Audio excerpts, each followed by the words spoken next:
Hi everyone, welcome back. I'm Dawn and today I'm going to be finishing this journal, binding in the pages and everything. So far I finished this smaller journal and this bigger journal. I did the big journal first, so everything's going to feel easy from here on out. I have not decorated the cover and I have not added extra stuff to the pages, some like these belly bands and things. So I'm going to decorate the covers and add pockets to the inside of this journal, and a third journal that I'll finish in the next video. I'm going to do all of those decorations at the same time in the video after I finish that journal. This one is all done. I did the cover. I added stuff to the inside. This is a one signature, so this one's all done. This one's almost done. We just have to embellish the cover and add some pockets and stuff. And then this one we're going to get to this point today. And we got to get into it because I'm trying to see if I can get a lot of videos and stuff done before my son gets home from school. Okay, so this has some damage on the cover here and here and on the inside. On the back, it does not have that same kind of damage. So I'm going to use this as the front because I always decorate the front anyway, so I can easily cover this up. I almost never decorate the back unless it's really damaged and I need to decorate it. So I'm going to leave the clean part as the back and the damaged sticky part as the front. I'm just going to quickly put a clip here to sort of train it, and then I'm going to put this here. The reason I'm doing that is because that's going to mark my front. That is the cover ready to go. I have this little piece. We'll add that in after. I'm going to just set it aside. I have here all my pages ready for my two signatures. They're going to basically match. I did it one way in the last video. I'm going to do it a different way in this video. So you can see kind of two different ways that I do my process for setting up my pages. Okay, this is a smaller page, but scrapbook paper. I always sew my lace onto my scrapbook paper. The reason that I do that is because it is thicker, it is sturdier, and it is going to be more resistant to tearing and getting ripped apart by the sewing machine. So I don't sew, for example, this is a vintage magazine page. I would not sew on this personally for my journals that I'm selling because I've had my sewing machine eat things like this. I have music paper. I have a coloring book page here for the center. I have this piece of handmade paper with flowers. I have this piece of vintage purple paper. And then I have my pocket page, which I sew up the side and fold it over and sew the lace up so that I sew the pocket closed and sew the lace on all in one go. And that works for me. So today we're just going to try to make this journal, get the pages in. And if you watched the last video, you'll know I tried to bind the pages off camera because that was such a big journal. It was really overwhelming. So I probably will be able to bind this one on camera. Okay, so this is going to be the front of my journal. I'm going to put just a little note here with the flowers peeking up underneath. And that's what the back part's going to look like. And I really like the way that that looks. So that's two pages there. And then we have one of these, just some scrapbook paper. And then the coloring book page, this is like a handmade paper style. nice big piece, vintage magazine, vintage music, vintage purple paper. I always put my bone folder under something, run that down the edge of the pocket, and we have our pocket page here. Make sure that that is folded nicely, and then just crease it. Okay, so here I have my piles. I'm going to pull this out because it's my first page. I have my scrapbook papers here. This is my center page. I have my handmade paper, vintage papers there. And then I'm just going to put these at the front. Okay. And then what I'm going to do is I'm going to line these up in the same way. That one, this coordinates with this. Then we have our handmade paper. And you can't see everything, but you can see a good amount of what I'm doing. You can see, you know, the bottom of this pile and the top of this pile. So I think that's what matters. I'm just lining everything up in sort of the same order here. This is going to be my first signature. This is going to be my second signature. And the reason for that is because I want this paper right in the front. Just a little note. Now, I could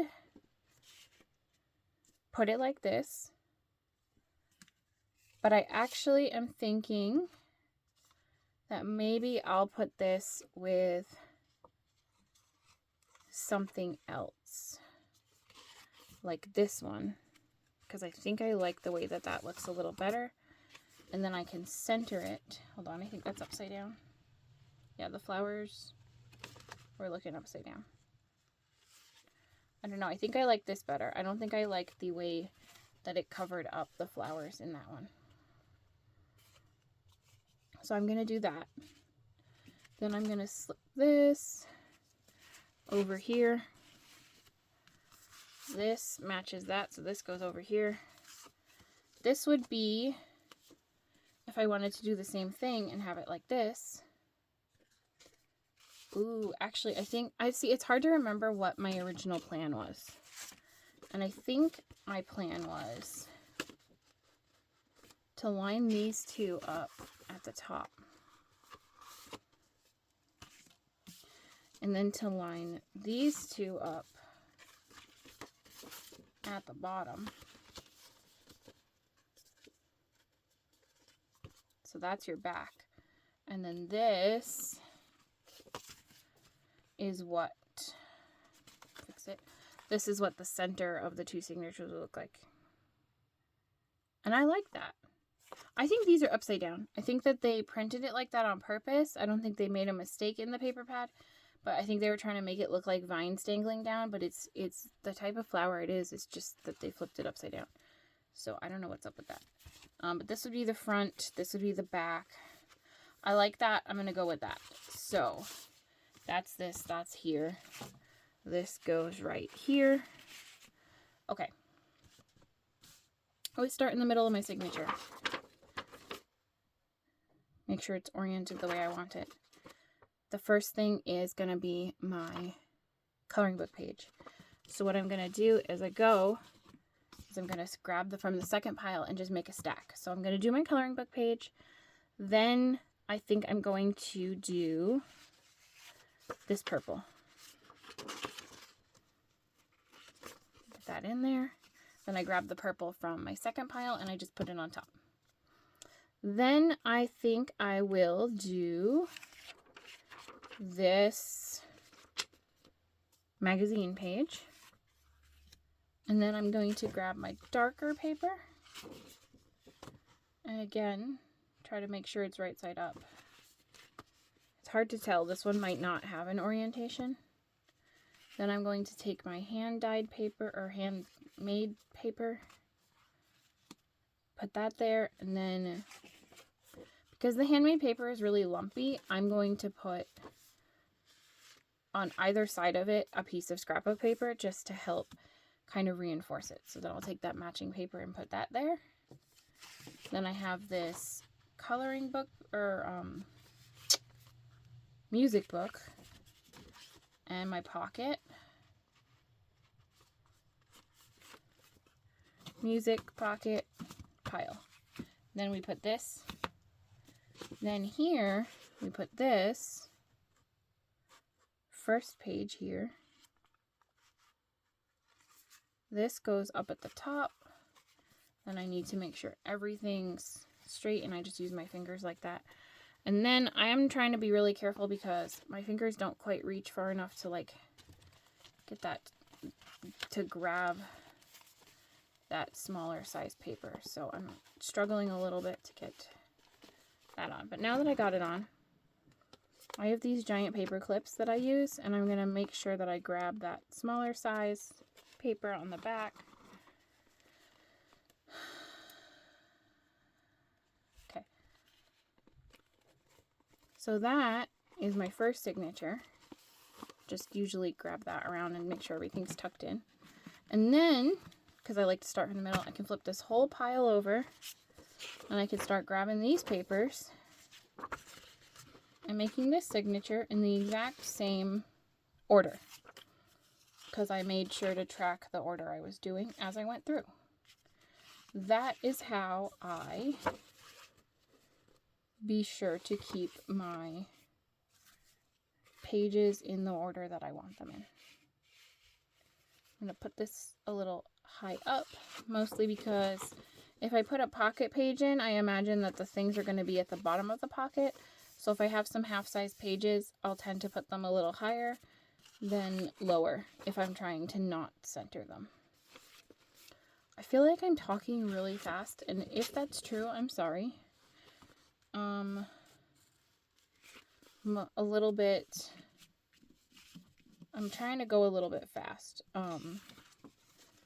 just because for me, I'm recording near the end of the day. I'm running lower on time before the bus comes and the kids get home and all that. So I'm trying to get as much done as possible. Okay, grab my giant paper clips, get those on there. See, that's falling out because it's only caught by a tiny bit, so I have to be careful.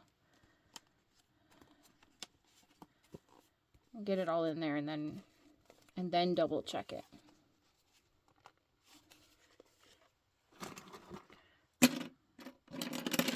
Okay. And grab everything. Now that's at the bottom. And if I put the paper clip on with the smaller side on this side, it's not going to grab it. So I do want to make sure I'm at least grabbing it a little bit with this paper clip in the back. Okay, and there's my second signature. I probably could have added more pages to this one, but I do worry that once you get them all in there, start adding things to it. So there's our two signatures. Grab this and we'll pull that off there. Leave this because this is marking the front. And then just kind of like to see how it looks, because at this point, it's not technically too late to trim some pages if they're too tall or something. But at any point after this, it gets really difficult. But here's our journal. Everything seems to be the good size. It looks beautiful with its laces. So we're going to bind it.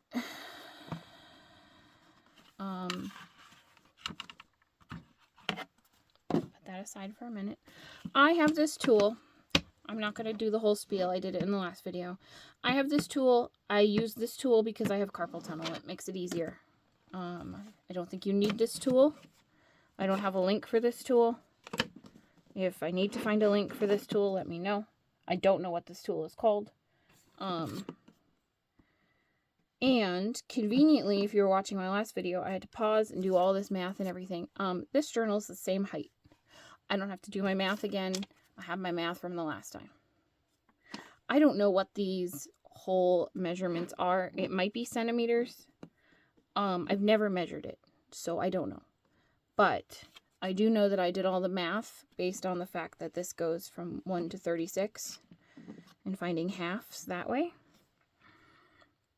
I'm going to do a 5-hole pamphlet stitch, so I'm just going to go down and use the numbers from last time. So I'm going to do a hole at 4, 11, 18, 25, and 32.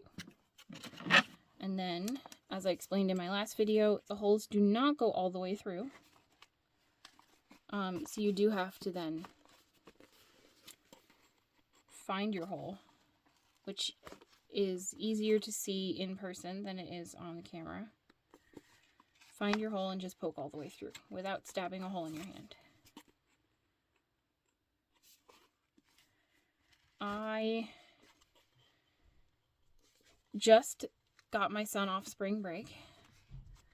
Did this whole thing where my daughter didn't have school for a couple of days. And now I'm finding out, I mean, I guess I knew because it was on my calendar, but like, I'm realizing that my son doesn't have school on Friday for 11, 18, 25, 32. So my son doesn't have school on Friday. He didn't have school all last week, and then Monday is Easter Monday. I think that's why they chose that Friday for no school. But then the week after that he has spring break, and then the week after that he has no school Friday, and then the week after that he has a half day Friday. So I'm like, can I catch a break, please? Can I please catch a break? I wish they would just make it make sense. Okay, so when I put my paper clips on, I always do 2 on the front and 2 on the top. That way, as I'm going through, I know what the front top of my journal signatures are. Let's not mix up the order of them. Signatures, cover. Here's our cover. And I tried this in the last video, and honestly, it was really nice. So I'm going to set this up right here. And I'm going to grab one of my signatures. I'm going to line it up top to bottom with my cover and just hold it in place. And we're already slipping. And I'm just using this because if I put this down on the table flat, I can't poke a hole all the way through. If I prop it up on top of something, I can more easily see what's going on. And I can put the thing all the way through. Okay, I have this ribbon here that I used to sort of hide the old title of the book. I'm just going to poke a hole just inside the ribbon line on either side. So basically, I just line my signatures up as straight as I can with my cover. And then I just go down and I just go across and eyeball where I want my holes are to be, based on where the holes are on the signature. I could measure, but I've never had an issue doing this, and therefore I have no reason not to do it this way. So I went down, made 5 holes, and now I'm going to go and just make the second hole across from that hole. Now I have 2 holes for 2 signatures right there. Super easy. The ribbon I added to the spine is a little bit self-healing, so that's kind of nice. So the holes are gonna not be quite so vibrant after we bind, so that's nice. Flip it over to make it easier. I'm thinking I should do a tutorial for the 3-hole and the 5-hole pamphlet stitch because there's a bunch of them out there. It's not necessary for me to do one, but I have the distinct advantage of being left-handed, and therefore I could do a left-handed tutorial that might help other people that are left-handed know what the heck they're looking at, because it can be confusing. I have my holes in my spine. I have my holes in my journal. I need some binding thread. I have I have a couple of these. Half of what I have is the normal embroidery floss. Half of it is this friendship bracelet thread that I found, which I haven't been able to find it again, so I don't have a package. But instead of being 6 separate strands, it is 1 strand, and therefore I like it a lot better. I think this will be a good color. Okay, you need 3 times your spine. I'm not sure why. It probably makes sense if you think about it, but I've never spent the time to think about it, so I just do what someone else said to do when I watched a tutorial when I taught myself how to do this.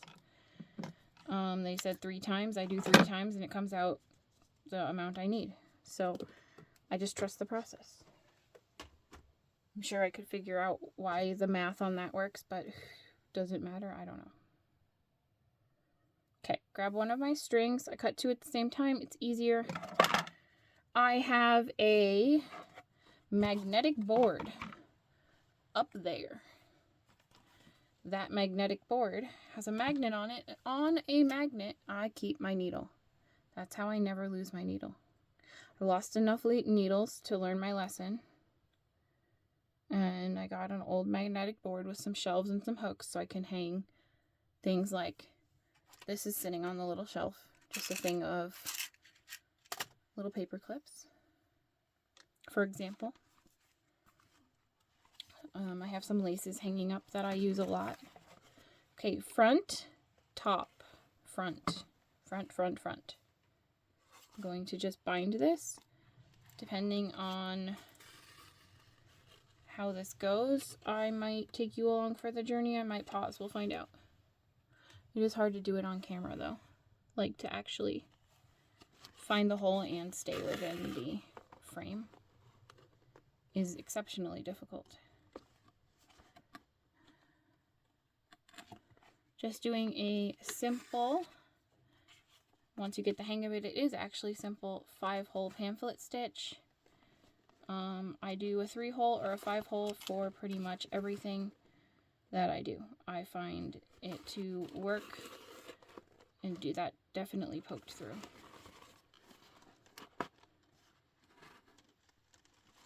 I can't tell if that went through. Okay. I can't do this without being able to hold it close to my face, and I can't do that standing this close to the camera. So I'm going to pause, come back when we've got this all bound in. Okay, I got this signature bound in, and now I'm going to show you how I check to make sure that nothing is caught. I have this one longer tail and this one shorter tail. I'm going to hold my shorter tail, and I'm going to try to figure out where my longer tail is. Basically, I'm going to pull quite a bit out, and then I'm going to pull it backwards along the same way that I stitched. So then this is going to come from here, and then my shorter tail is going to become longer, and we'll see by doing that that nothing pulled funny and that our 2 tails are going to now be, I'm just pulling it so that one is on each side of this string that comes across the middle. So then I'll just pull each one really tight and tie the knot. That is how I check. I don't have to do any of that with a 3-hole pamphlet stitch usually. Sometimes I will, but it's like super easy to pull the strings and make sure that nothing's caught with a 3-hole, because the only place that they're coming out the same way is through the middle, and so that's a lot easier. This has multiple points. Anytime you have extra holes, any more extra holes you add, you're going to go through it twice. So then I'll pull 2 of these off, put them in my little bag. Then I'll pull this one off, because I have a page that's half sized here, or, you know, shorter. I'm going to just put this here, and I'm going to hold all these. That way I have like one unit instead of a bunch of pages flopping around when I go to bind in this one. And so I will also pause and do that one not on camera, because I can't hold it close enough to my face to get it done properly. So I will be back in a moment. Okay, got the string in. Now we're going to check our, check it and tighten it. I like doing this. You don't have to do this. I like doing this. It makes me feel like everything's tight and secure the way that I want it to be. Like I said, I don't typically do this for a 3-hole. I almost always do this for a 5-hole. It makes me feel better about the quality of my journals, that I pull the string through, make sure it's tight, and make sure everything is where it's supposed to be. For these, I'm going to leave the ends unless they annoy me later on. I usually leave them. I figure if you have a longer one that hangs outside the journal, you could put a little charm on here if you wanted. So I tend to leave them. All right, let's pull. Well, let's actually leave this on. I did that last time too. Leave that on. That's the front. Make it a little easier. Here is, as you can see, it could use a little love with a bone folder. And I'll go through and do that. I'll crease down all the pages. But there's our journal. And she's looking good. She's looking pretty. If you can imagine her folded up a little bit better, there's all her pretty laces and her little profile. So this is, I think, a really fun journal. This is a really fun page here. These have a nice texture. So here's another one done. And then I have this is going to be some kind of pocket or embellishment, undecided, but it's going to go in this journal. So I'm going to clip it on the inside. Clip it on the inside, and we will decorate the 3 bigger journals in a future video. So for these, I typically make the choice to leave any strings that are coming from the top because they can be kind of tucked in. And I typically make the choice to grab all of these that I can get out, and I will typically cut anything on the bottom. I think about it like it was sitting on a bookshelf. Even this, if I was to have a dangly charm, I would put it up to the top. So that's how I would do that. I would put these up at the top, because if it's sitting on a bookshelf, you don't want a bunch of gunk at the bottom so it doesn't sit flat. Because right now it sits flat. It needs to be pressed into submission, but it sits flat. So it would sit nicely on your bookshelf, and so I trim off the scraggly things on the bottom to make it have a smooth bottom. And then I leave the stuff at the top because you can tuck it in, or you can kind of leave it hanging out, and it won't matter as much because it won't be in the way, because you can always trim it or you can tuck it in. Kind of like that. And then it tucks in. So that way it's kind of your choice what to do with the top parts, but I do usually take off the bottom dangles and bits. So that's this journal. That is all for today. We got a couple more journals going. We're gonna finish. Boop. We're gonna finish this one in the next video. I don't know what I'm gonna do about this lightning bolt. Might leave it. I don't know. Let me know if you have an opinion. It is embossed in purple, so that's pretty cool. But this one's bound. This one's bound. Bind this one in the next video, and then accessorize them all at the same time. If you're interested in purchasing any of these journals or any of the other purple journals, follow my Patreon or stay tuned to my YouTube or my Etsy shop for a big drop of all the purple floral collection, all coming soon, sometime in April. The date is undecided. You will know if you follow me. I hope you have a wonderful day. I hope this inspired you, and goodbye, everyone.